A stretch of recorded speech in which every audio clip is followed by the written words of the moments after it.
Hey guys, first Regardsman here, and I want to talk about patch 14 for Space Marine 2, some huge leaks we have for upcoming cosmetic packs like Deathwatch and Lamenters, on top of heroic weapon leaks regarding both a new Power Fist and Thunderhammer with additional info on weapon movesets. Now the patch 13 Purgation update has been out for around 2 weeks at this point, since we did wind up getting a shadow drop for it during Warhammer Skulls, which came as a shock to me a bit, since even though I kind of suspected they would launch the patch during the event, I was not expecting them to drop the patch as a stealth update before the Warhammer Skulls reveal show even started, but I think them dropping the patch this way was an overall positive for the community, since we didn't get a public test server this time around, just like patch 10, and that let everyone discover the new heroics and builds together instead of everything being mostly solved before the patch even came out, since the public test servers usually have like 90% of what you can expect from the official patch. But as far as the following patch 14 is concerned, so what I'll mostly be talking about in this video, this one will probably have a public test server unlike patch 13, and it will also be the final patch of year 2. Now we got an updated roadmap for year 2 during the April community update, and a few things that were initially planned for the Purgation update did get pushed back to this one instead. The major standout of the next patch will be the brand new Terminus enemy that was originally supposed to come out in patch 13. This was previously leaked to be a Chaos Terminator Sorcerer, which isn't too surprising since Chaos has been in desperate need of a boss beyond the Hellbrute for a while now. But the biggest thing that's coming with patch 14, in my opinion, are these 6 new heroic weapons and heroic cosmetics that will be launching with this one. This will be the first time since patch 11 in November of last year that we've had 6 heroics in a new patch. Patch 13 was initially supposed to come out with 6, but it got split between the Tech Marine update since Tech Marine would have launched with 0 otherwise. But the reason I'm bringing this up is that we got some huge data mines regarding some of the upcoming heroics, and the first one I'll be going over here is the new Power Fist that will be coming in patch 14. So this one was data mined to be called a Deathwatch Power Fist, and the heroic effect here will be a Combi Inferno pistol, which is not at all what I or many others were expecting. The fact this one is a Deathwatch skin will probably make it a fan favorite all on its own, just like we saw with the heroic heavy bolt rifle in patch 12, and the previous heroic Power Fist we got, the Death's Grasp, is one of the strongest fencing weapons in the game currently, one of the best options for new players as well. But the option to have a gun attached to your melee weapon is certainly a unique choice, and brings up a few questions about how this will actually function. Only the Bulwark and Assault have access to a Power Fist in this game, and having the option to save ammunition by using your melee weapon as a close range horde clear option and contested health recovery tool could give this thing a ton of utility, since both of these classes have access to 0 primary weapons and ammo economy has always been one of their downsides. But beyond just pure utility, there were further data mines on the actual function of the weapon's combi element, and that you might actually be able to gun strike after charge attacking, which, I'll be real, I have no idea how this is going to pan out, but we did see previous heroic Power Fist options have an enormous emphasis on gun strikes, so having the second one also incorporate them is not too surprising. But I'm also very interested in seeing what defense type this will actually turn out to be, since that will have a huge impact on its stat spread and give us way more of an idea of how this weapon's playstyle will work. Both the balance and block Power Fists are currently top tier options in Space Marine 2, and we just got 2 new block heroic weapons with patch 13 in the White Scar's Chainsword and in Carmine Axe, so we might see them cycle back into some more balanced weapons this patch, which would fit the heroic Combi Fist archetype here, since one of the major downsides of balance is the awkward parry timing, and having an Inferno gunshot option attached to this would help circumvent that a bit. We won't know what the actual stat spread of this weapon will be until either the patch or the public test server, but this thing will most likely have a balanced stat spread rather than pure damage, since that void is already filled by 2 of the other relic tier options. But let me know what you guys think about a Deathwatch Combi Fist. I know Deathwatch are incredibly popular in Warhammer 40k, and personally I think having a Combi Fist sounds pretty damn cool, but I don't really expect this to be a very strong weapon, since the effect seems pretty gimmicky. But either way, the Deathwatch skin is great to have, though I have a suspicion that you won't be able to put the Deathwatch skin on the relic tier options, just like the heroic heavy bolt rifle or Combi Melta. The other heroic weapon we've had multiple leaks for already is a new heroic Thunderhammer. Now the previous heroic Thunderhammer was called the Storm's Dominion. This one functions far more as a utility shock fencing weapon rather than direct melee damage, and is also, in my opinion, one of the weaker heroic options in the game currently, but this new one is shaping up to be not only potentially stronger, but also one of the most unique heroic additions we have ever seen, because we have had leaked movesets of a pole arm spin that some modders were actually able to attach to the current Omniscient Axe, for example, and new animations attached to a heroic weapon, or really any weapon in Space Marine 2, is not something we've really ever seen anything like since launch. The new animations are a pain in the ass to make in games, which is why melee weapons are generally hard to add than a new ranged weapon, but this heroic Thunderhammer looks to have a whirlwind attack attached to it, which is kind of over the top, but so is Warhammer 40k as a whole, so that's not too surprising. But having a horde clear spin attack on a Thunderhammer, this has the potential to either be godlike or completely trash depending on the stagger and how the heroic perk effect actually works, and more importantly, the defense type, since the Thunderhammer really benefits from block charges in this game to pull off slower attacks thanks to their stagger, and if if you were able to stack damage and then unleash a whirlwind attack, that could be very strong. And we also previously had a leaked image for the perk effect as far back as patch 12, which looked to be a crater effect like an aftershock, so maybe this weapon will incorporate that on top of this. But let me know what you guys think about a whirlwind thunderhammer and how you feel about the fact we're getting multiple heroic variants from a ton of weapons before we even have a single edition for others. This was a topic brought up ever since we got the Argent Edge that Saber's been hyper focusing on a couple archetypes first, but keep in mind every weapon in Space Marine 2 is set to have 2 heroic weapon variants eventually, and this will include new weapon additions, so we will get them all one day, just might take years. But beyond heroic weapons, we also got leaks for multiple new cosmetics coming in patch 14 and future patches. The biggest one here in my opinion is the addition of proper Deathwatch cosmetics to the game. Saber has talked about bringing in more Deathwatch cosmetics for ages, and we finally got some data mined images of these, and they look better than I expected. Now keep in mind, a Deathwatch cosmetic pack is nowhere to be found on the current roadmap for year 2, so these will either be in the heroic store as a purchasable edition or be added as a year 3 DLC, but I expect they'll be in the heroic store since we are getting new heroic cosmetics this patch, and there are only a few cosmetic options for the Deathwatch we see here for stuff like a chest piece and new arm, and having more free cosmetics in the game is always a good thing in my opinion, and gives players more reason to earn the accolades beyond just the heroic weapons, which is a huge portion of the player retention in Space Marine 2 despite some of the grumblings, because these long-term grinds do keep players around and also create new dedicated players. But on top of the Deathwatch cosmetics, there were also leaks for a Lamenter cosmetic pack, which while not something I would have guessed, it does make sense since Lamenters are one of, if not the most popular Blood Angel successor chapters. And if you've been watching me long enough, you know that I am a huge Blood Angels fan, and Sanguinius is my guy, so more stuff for them or any of their successors is an amazing addition for me. But let me know how you guys feel about Deathwatch or Lamenter cosmetics. Is this something you want added to the game,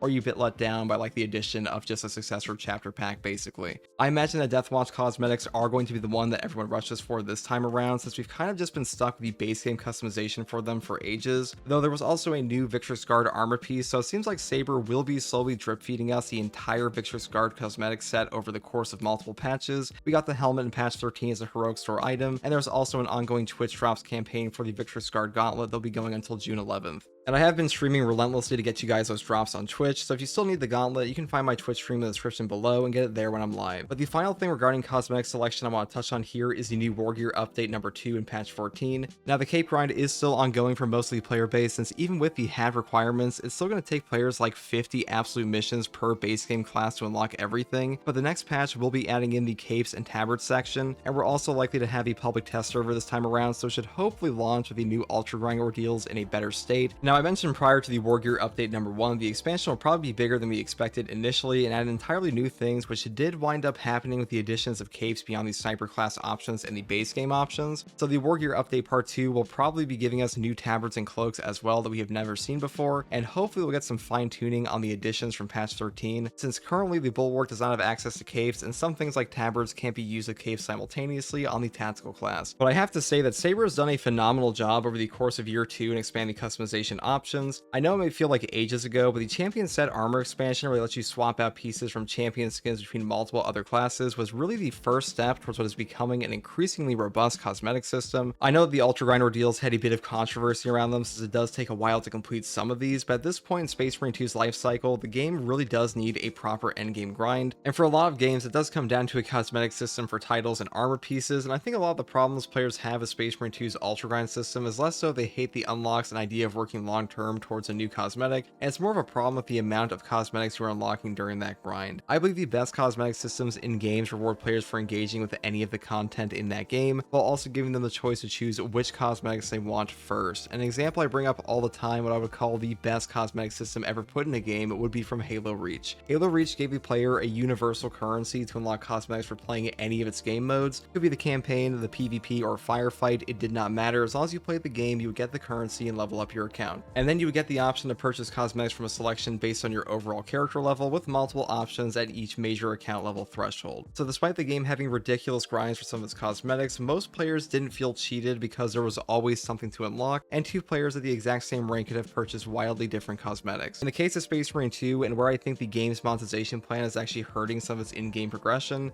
is that the free cosmetic selection, while improved, is just not that substantial compared to the paid DLC cosmetics, but it is still behind a substantial grind, so you have players sitting there doing the exact same thing over and over for their ordeals, while not really unlocking a lot along the way. So while there is a carrot on the stick, which is a good thing for a game, that carrot is a little too far away for the average average player to feel as meaningful as it could. And because the game is funded by these paid cosmetic DLC chapter packs and champion skins, Saber is not incentivized to really make these free cosmetics as interesting as they could be, because they want players to buy these DLC packs that actually fund the gameplay updates in the first place. So I hope the second part of the Wargear update addresses this a little bit, and maybe they'll combine some of the new unlocks to the current Ultra Grind ordeals we have in this patch, or they'll be adding in entirely new ones. I will say that both the accolade system and Ultra Grind ordeals have dramatically improved the game's player retention in year 2 compared to year 1. So despite grumblings from some players are still playing the game and they are playing for longer than usual. But even though that's good on paper, I think smoothing it out a little bit would help the player retention even more and prevent a lot of players from burning out entirely. But let me know how you guys feel about this. What do you want to see from the second part of the Wargear update, and what do you think about the upcoming cosmetics and heroic weapons for patch 14 and beyond? And if you like content like this, subscribe for more. If you want to catch me live to ask me questions about the game or just coming out, you can find me here on YouTube or on Twitch